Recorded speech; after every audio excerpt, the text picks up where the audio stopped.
Saya Gracia Adur menemani Anda di segmen mancanegara. Saudara, ledakan dahsyat menerangi langit malam di jalur Gaza pada Kamis malam. Kejadian ini terjadi di tengah kontroversi antara Israel dan Hamas yang saling menuduh mempersulit upaya gencatan senjata. Ledakan terjadi beberapa kali selama beberapa jam.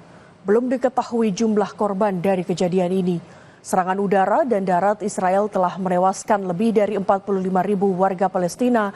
Lebih dari separuh korban tewas adalah anak-anak dan wanita.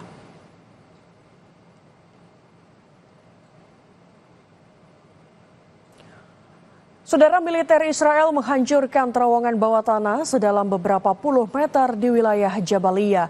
Mereka mengatakan terowongan sepanjang 2 km itu digunakan oleh kelompok Hamas sebagai tempat persembunyian jangka panjang.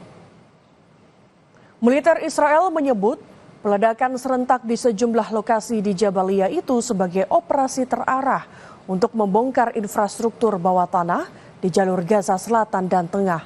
Selama operasi itu, pasukan Israel mengaku telah menemukan dan membongkar 2 rute terowongan dengan rute yang rumit. Terowongan itu memiliki banyak lubang keluar dan ditemukan banyak senjata.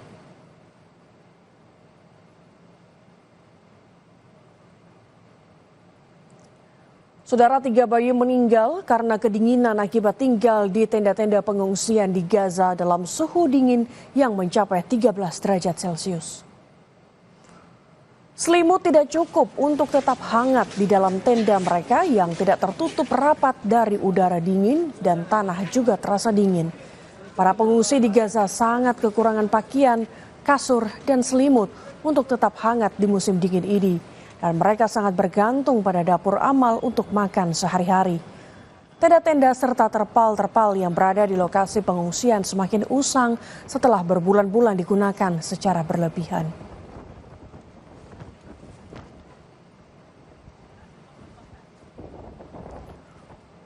Puluhan ribu pengunjuk rasa bergabung dalam demonstrasi di wilayah Sanaa, ibu kota Yaman, pada hari Jumat untuk menunjukkan solidaritas kepada warga Palestina di jalur Gaza.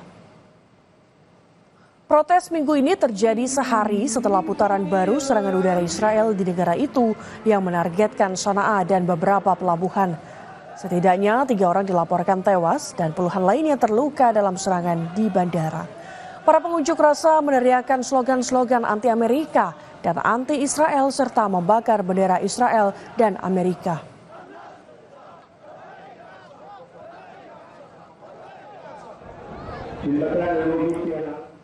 Saudara, Presiden AS terpilih Donald Trump mengisyaratkan keinginan menyudahi konflik di Gaza dengan cepat.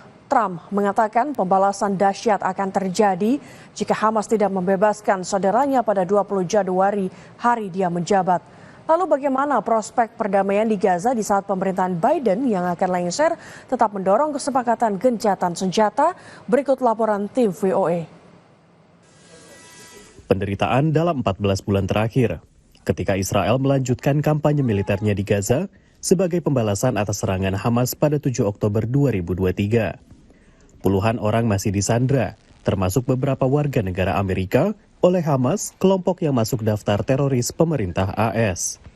Presiden terpilih Donald Trump mengatakan, jika para sandera tidak dibebaskan sebelum dia menjabat pada 20 Januari, maka pembalasan luar biasa menanti.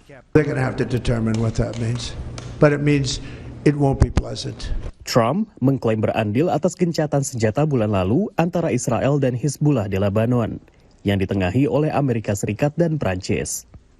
Namun di Gaza tidak jelas apa yang dia rencanakan.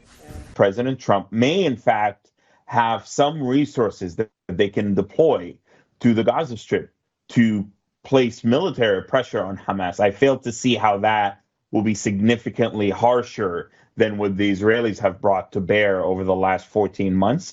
Still, there could very much so be another element, which I hope that's not the approach, to maybe squeeze some of that humanitarian aid going in. Sementara itu, pemerintahan Joe Biden yang akan lengser mendorong lebih banyak bantuan kemanusiaan masuk ke Gaza, serta bekerja sampai menit terakhir untuk mencapai gencatan senjata. Presiden Joe Biden memiliki waktu kurang dari 1 bulan sebelum digantikan oleh Donald Trump. Menlu AS Antony Blinken mengatakan pihaknya tidak ingin Hamas berkuasa.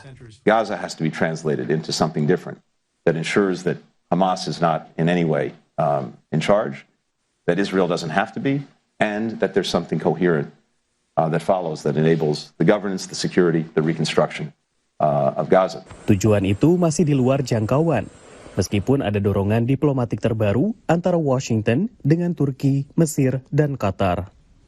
Analis mengatakan gencatan senjata masih belum pasti sebelum atau sesudah Trump dilantik pada Januari.